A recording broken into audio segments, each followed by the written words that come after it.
Good afternoon to everybody. I'm delighted to be joined by Director Cindy Gillespie of the Department of Human Services, who generally goes over these numbers with you in terms of Medicaid, but she brought me such great news. I said, I'm sorry, I want to talk about this myself. And so I'm delighted to talk about some of the Medicaid enrollment numbers that we're releasing today. And let me start with the fact that 1 year ago today, we had over 1 million people in Arkansas on Medicaid. Over 1 million people a year ago on Medicaid. Today, there are 117,000 fewer people on Medicaid than there were a year ago. That is a 10% drop in Medicaid enrollment during the last year. That decrease includes those on the traditional Medicaid as well as the expanded Medicaid, and let me break down those numbers a little bit for you. In January 1 of 2017, there were 705,410 on traditional Medicaid, and there were 344,289 on the expanded Medicaid program, for a total of 1,049,000 on Medicaid. 1 year later, today, we have reduced that, as I said, by 10%, which is a reduction of 58,000 in terms of the traditional Medicaid, and another 58,000 in round numbers from Arkansas Works. And so today, the Arkansas Works number has been reduced to 285,564. That is a significant difference than where we were a year ago. Again, that's a 10% reduction. It's 117,000 people fewer on overall Medicaid, a 58,000 reduction in 1 year on Arkansas Works. Let me go back a little bit further, because everyone might think, well, there was just a spike and we're down, but in fact, since January 1 of 2015, we have fewer people on Medicaid today than we did on January 1 of 2015. And so all of that, I believe, is good news without any question for Arkansas taxpayers. And also, I think it's a good indication that even those on Medicaid are moving up the economic ladder. Now you might say, well, how has this reduction occurred? And let me go through about 4 different reasons as to what led to this reduction. First of all, it's an extraordinary effort by DHS in improving the accuracy of the Medicaid rolls. Simply by having more timely reviews, more accurate reviews, it has led to a reduction in numbers. Secondly, it's the timely processing of Medicaid cases to assure eligibility. They're on top of it, they're reviewing it timely, as well as reviewing it more accurately. Thirdly, it's the enhanced data matching that is occurring at DHS in conjunction with other agencies in sharing information that has given us a more accurate outcome. And so it's sharing of data between the agencies, identifying those. It's been extraordinarily helpful, the relationship with between DHS and Department of Workforce Services in sharing information on income levels that allows us to provide more accurate information and assure that those that are on Medicaid are actually entitled to be there under the income limits. The fourth reason, though, and this is to me a very good news story again, is that more people are working today than at any time in Arkansas history. And when more people are working and moving up the economic ladder, then that is, means that more people are moving off of Medicaid, both in terms of the traditional Medicaid and the expanded Medicaid program as well. If you just look at the work referral requirement that we put in under Arkansas Works, the first version of Arkansas Works that we presently have, it's a work referral requirement. It's not a mandatory work requirement, but it's a work referral requirement. And just with that work referral requirement as it is now, over 16,000 have accessed services through Workforce Services, with over 4,000 of those getting new jobs. And so even though it's not the kind of work requirement we want with the waiver we requested, it is an extraordinarily good success story that more than 4,000 people have new jobs as a result of the referral, the training, and the system that's in place. And so for all those reasons, the numbers have been reduced 117,000, 58,000 off of Arkansas Works, and 58,000 off of traditional Medicaid. Now let me move to another area that is just as exciting in terms of the announcements today, and that is the savings that have been created from the transformation efforts that have been undertaken at the Department of Human Services. As you will recall, Medicaid was projected by the Stevens Group during that time of review of our Medicaid program that the trend rate is at 5% a year in terms of medical cost, in terms of Medicaid growth. I challenged the Healthcare Task Force to reduce the cost curve and create savings of $835 million over 5 years. They accepted that challenge, and as a result of that, they made recommendations on different areas that we can transform and create savings within DHS, which is savings in the sense of you're reducing the cost curve, you're lowering the cost curve, and you're not achieving that 5% growth rate, but it is at a lower growth rate than that. Today I'm pleased to say that we are on target to meet the savings goal that I outlined to the Healthcare Task Force.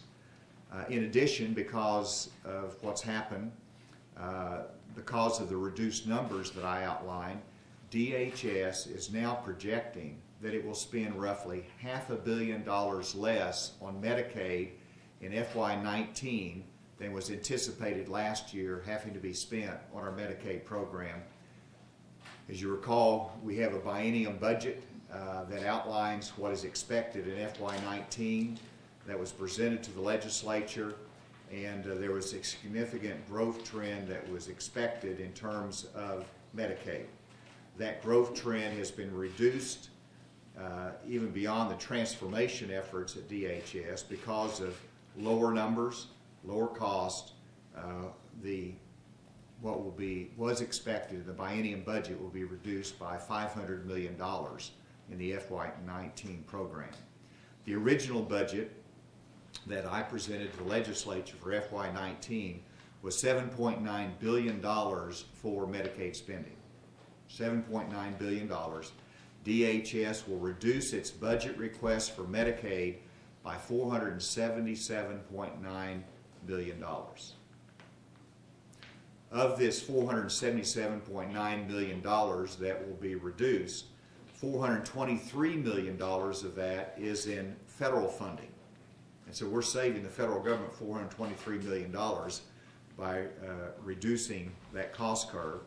And then $47 million will be reduced from what we expected to be asking the legislature for in terms of general revenue. If you see that those numbers don't add up, it's because $7.5 million is revenue from other sources. But the general revenue amount will be reduced by $47 million in terms of our request for increased spending. That will be more specifically outlined next week whenever I make the budget presentation to the Joint Budget Committee. With that, Cindy, what did I leave out? It sounds to me like you got it all covered. Well, you gave me a good news report. Y'all have any questions?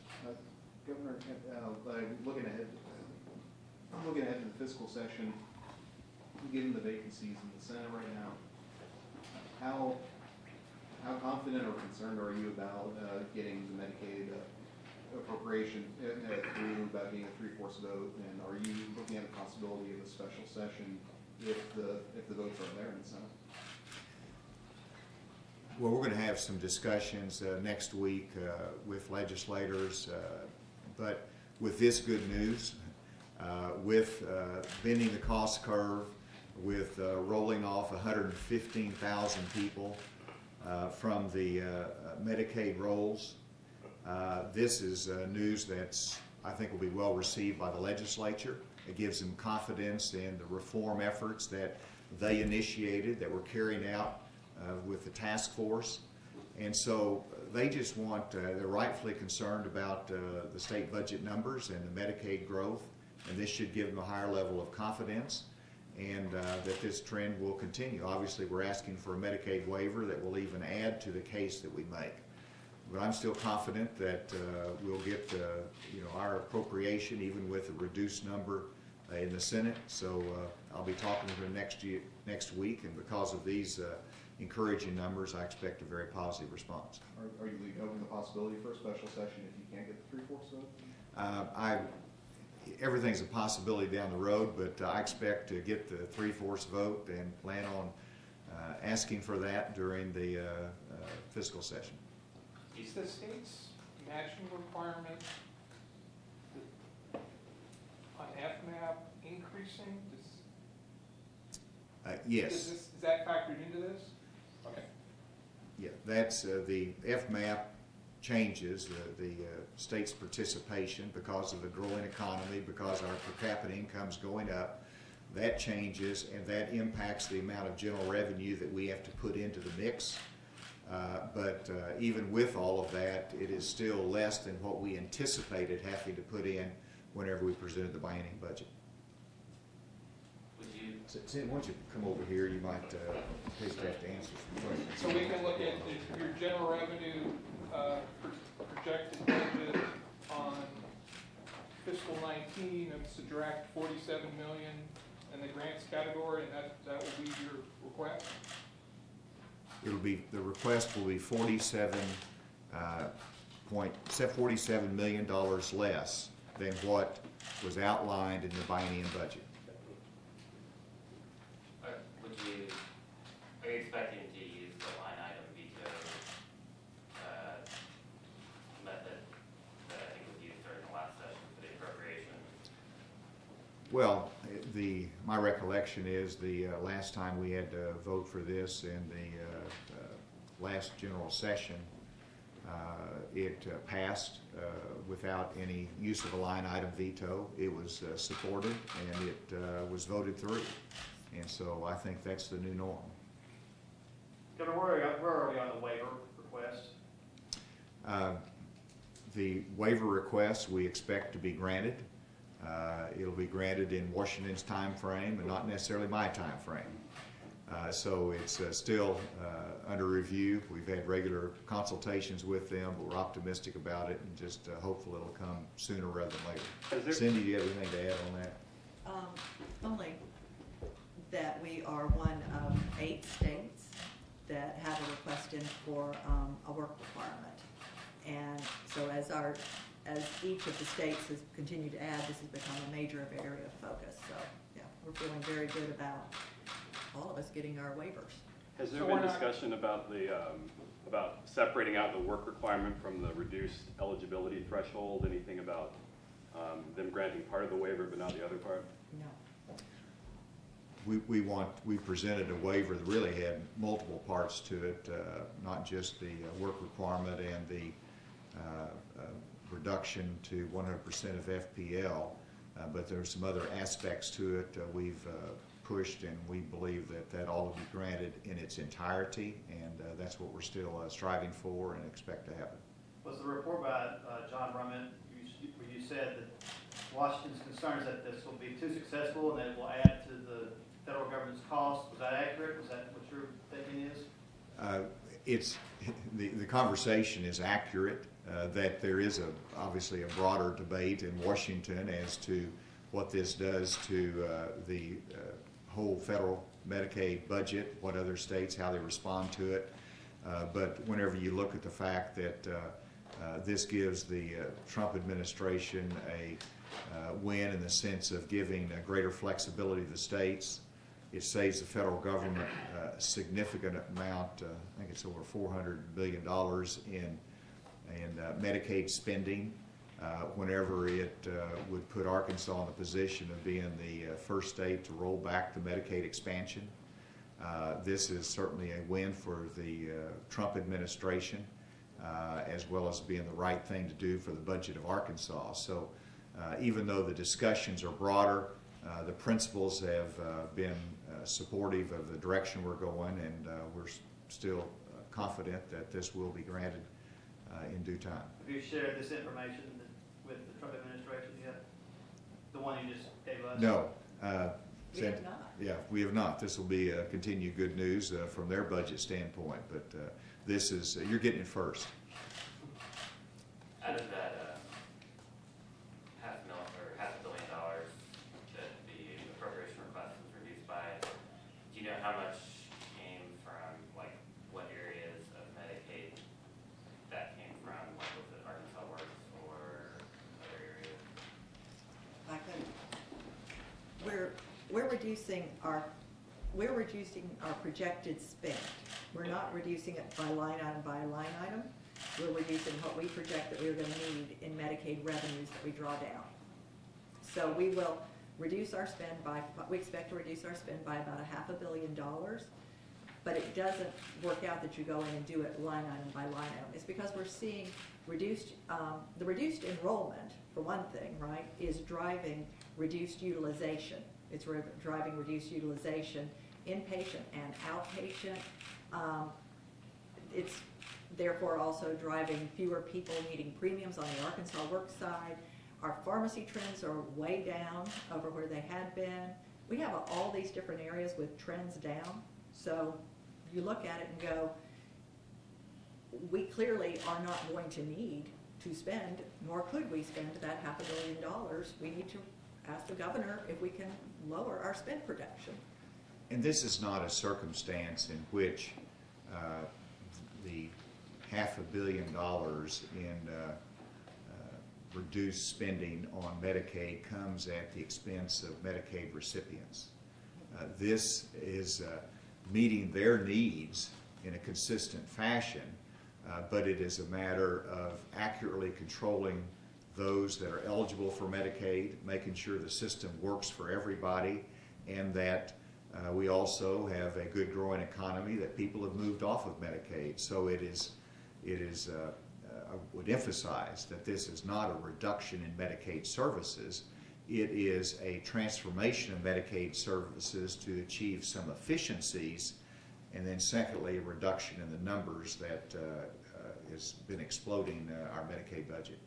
In terms of those numbers, I think you mentioned 4,000 people who are now working.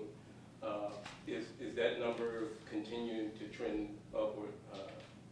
Do you see that number continuing to move upward? Without looking at it more specifically, and Cindy might have a comment, but I think it's been consistent. We're referring everybody over that's required to be referred over to workforce services. Not everybody shows up because it's not mandatory. But again, 16,000 have accessed services, 4,000 have actually got new jobs. So it's a success story, but it's also a recognition that, wow, what a successful program this would be if it was a mandatory work requirement. And so we're very anxious to get that for that reason. But I expect the consistent performance to be achieved in terms of continued referrals.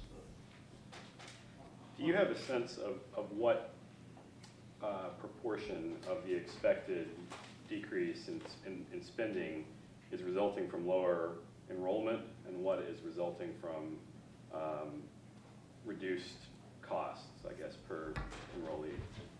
Reduced cost per enrollee. That's an interesting phrase. Okay. Yeah, I may not be phrasing that exactly right. Yeah, no, it's okay. Maybe if I can try to explain it this way, because on the first part of it, it is very blended together, right? We see reduced utilization of medical services. Reduced utilization it comes partly from reduced number of people accessing services, so they go together. So the reduced enrollment therefore means we have less people accessing services, less people using services. We also in Arkansas have been for quite a few years really a leader in the country on implementing patient-centered medical homes, as you know, and shared savings around patient-centered medical homes. and we exchange a lot of data now with literally the doctors and the practices, and they exchange among themselves. So we also believe that some of the savings we're seeing come from that program, where our physicians in the state are practicing together better.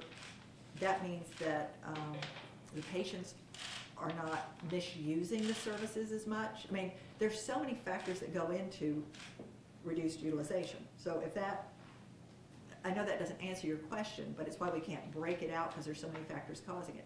Now, what we do produce, which you will get the next quarter's report before, by the end of January, is we do a quarterly scorecard that we put out on the very specific transformation initiatives that the Healthcare Task Force came up with at the governor's request. We have put in place exactly what each one of those areas is supposed to achieve for us to get to the $835 million in those specific savings. And we track those and we produce that quarterly. And so you'll get that report. But when the governor says we are on track on those, in those areas we can break out for you very specifically, we are saving this much from these particular pharmacy changes, this much from these particular behavioral health changes, etc. So I don't know if that answers your question, but we'll be glad to share the last scorecard with you and walk through it. So. Governor, what changes do you expect in enrollment or bracing for with the mandate going away as a part of the tax overhaul? I don't see that as a significant impact on these numbers.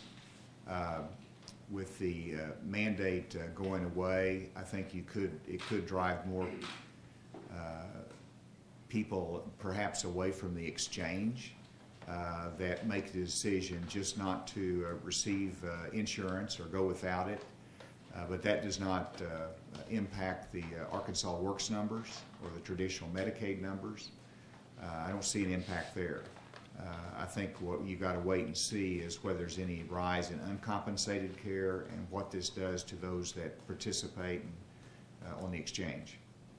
Governor, can you comment on the DOJ sent out a memo earlier today on the recent Obama-era rules on medical marijuana and elder use marijuana from I guess from an Attorney General and DEA perspective on those rules? I think it's a very significant development today.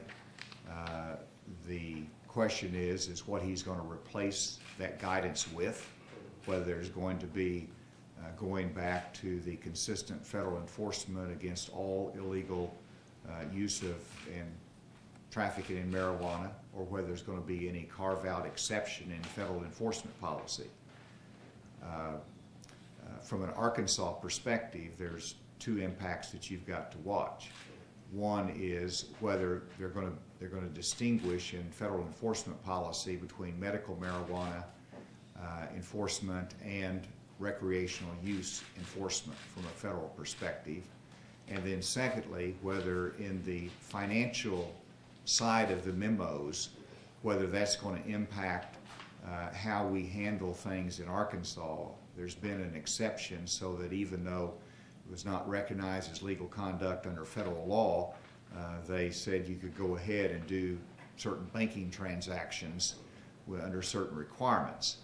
And obviously that impacts us in Arkansas with the medical marijuana production and businesses that are being developed as to how they will handle their revenue streams and how that's reported and tracked. So those are two things to watch. From my perspective, there needs to be a difference of view between medical marijuana and recreational use of marijuana.